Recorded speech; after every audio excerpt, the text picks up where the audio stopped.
आप सभी को बहुत बहुत धन्यवाद और नमस्कार। मैं अपनी कमजोरी पहले बता दूं, ओडिसी डांस तो मैं देखता रहता हूं, लेकिन इस तरह ओडिसी संगीत पर कोई चर्चा हो और उसमें मैं शामिल हूं, ये पहली बार हो रहा है। तो मुझे आमंत्रित करने के लिए बहुत बहुत आभार। और इतने अच्छे वक्तव्य के बाद मेरे पास बोलने के लिए कुछ नहीं है।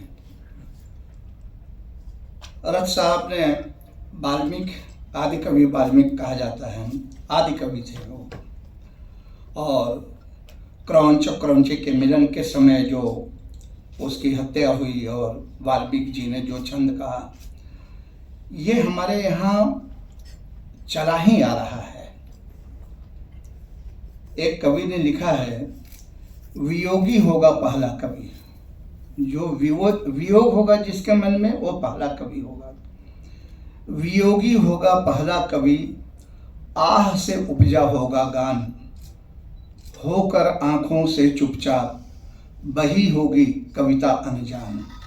तो आंखों से जब वियोग के समय कोई आंसू निकलता है, तो उस आंसू में भी एक कविता होती है, एक गीत होता है। भरतनाट्य शास्त्र की बात अक्सर होती रहती है और हमेशा ये बात कहा जाता है कि ईसा की 2 शताब्दी पहले से ईसा की 2 शताब्दी बाद तक उनका कालखंड मिलता है, और कब रहा इसकी कोई गारंटी नहीं है। मेरा रिसर्च कहता है, मैंने जो इस विषय पर अध्ययन किया और कुछ लोगों से जो बातें की, भरत एक व्यक्ति नहीं थे। भरत एक उपाधि सूचक नाम था और कई लोगों ने मिलकर, अभी MS यूनिवर्सिटी बड़ोदरा में भी मेरा लेक्चर था, तो वहाँ भी इस बात पर गंभीर चर्चा हुई और लोगों ने माना कि जो ईसा की 2 शताब्दी पहले से ईसा की 2 शताब्दी बाद तक की बात की जाती है, वो सही बात है, क्योंकि भरतनाट्य शास्त्र को इन 400 वर्षों में कई लोगों ने मिलकर लिखा है और इन 400 वर्षों में उसको पूर्णता प्राप्त हुई है। इसलिए भरत के काल को हम 400 वर्षों में हमें देखना चाहिए। संगीत के लिए कहा ही जाता है, गीतम वाद्यम च नृत्यम त्रयम संगीत मुच्यते। तो संगीत में शब्द का अहमियत शुरू से ही रहा है। हम वाल्मीकि जी से ही अगर देख लें, उन्होंने जो छंद लिखा, तो अगर गीत है तभी वह संगीत है, और नहीं तो सिर्फ आलाप है। छंद और ताल क्या है, इस पे अगर हम सोचते हैं तो संगीत को नापने का साधन तो ताल है और साहित्य को नापने का साधन छंद है। छंद से ताल कब निकले? हमारी कविताएं जो छंदबद्ध होती थी, उनके अलग अलग चरण होते थे। एक पंक्ति की मात्रा अलग है, दूसरे पंक्ति की मात्रा अलग है। श्री रामचंद्र कृपाल भजु मन 16 मात्रा है। श्री रामचंद्र कृपाल भजु मन 16 मात्रा। हरण भव भय दारुणम 12 मात्रा।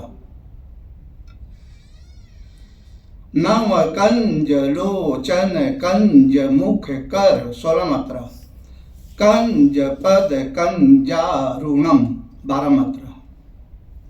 या कुंदेन्दु तुषार हार धवला 18 मात्रा। या शुभ्र वस्त्रावृता 12 मात्रा। तो छंदों के चरण अलग अलग होते थे। इनको जब गाने की शुरुआत हुई, इनको जब ताल में बांधने की शुरुआत हुई, और ताल की मात्राएं तो समान होती हैं, हम जितनी बार उनको बजाएंगे तो जब ताल है तो 10 मात्रा। मैं उत्तर भारतीय संगीत के विषय में बात कर रहा हूँ, ओडिसी ताल के विषय में नहीं जानकारी है मुझे। तो जब ध्रुवा गान, जिसके रथ साहब ने उल्लेख किया, जब ध्रुवा गान और प्रबंध गायन का जब प्रचलन चला, प्रबंध का अर्थ ही है पूरी तरह से बंधा हुआ, आज हम उर्दू साहित्य में बंदिश शब्द का प्रयोग करते हैं, उसका अर्थ भी वही है, बंधा हुआ, बंधनों में है। तो प्रबंध और बंदिश एक ही शब्द है, सिर्फ भाषा का अंतर है। तो जब उसको हमने ताल के रूप में जब तबले पखावज की संगति के साथ गाना शुरू किया, तो उन छंदों के आधार पर ही ताल की रचना हुई। हालांकि ताल बहुत प्राचीन काल से प्रचलित रहे हैं। संगीत दर्पण के लेखक नंदिकेश्वर ने लिखा है कि भगवान शंकर के सामने ब्रह्मा आदि देवताओं ने और भरत आदि ऋषियों ने जिस संगीत की प्रस्तुति की थी, मार्ग संगीत की प्रस्तुति की थी, उसमें पंच मार्ग तालों का प्रयोग हुआ था।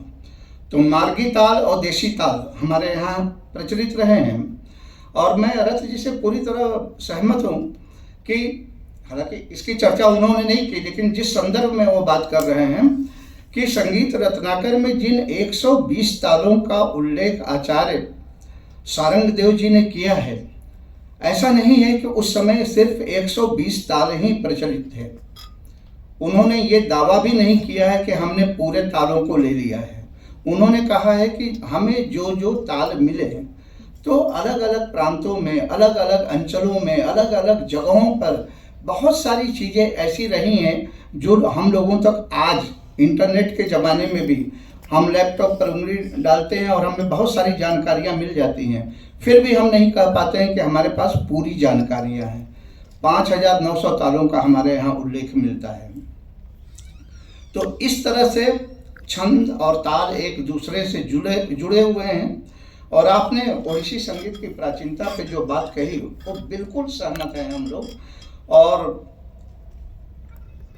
एक बात मैं जरूर कहना चाहूँगा कि संगीत को मस्तिष्क से देखने वाले लोगों की अभी भी संख्या कम है, इसलिए यहाँ कम लोग मिलते हैं हमें।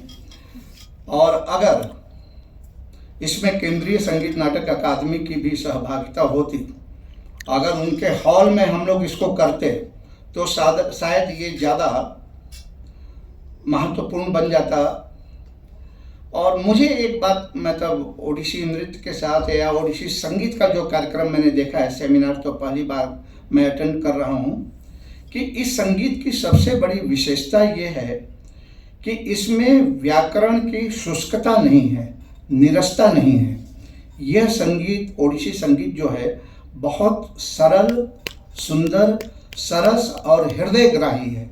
ये सीधे हृदय में पहुंचता है, यह मन को आनंदित करता है। यह इस संगीत की बहुत बड़ी विशेषता है।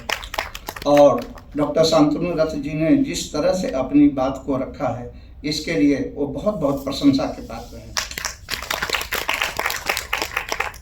मैं अपनी जगह लेता हूँ। धन्यवाद। राधे राधे।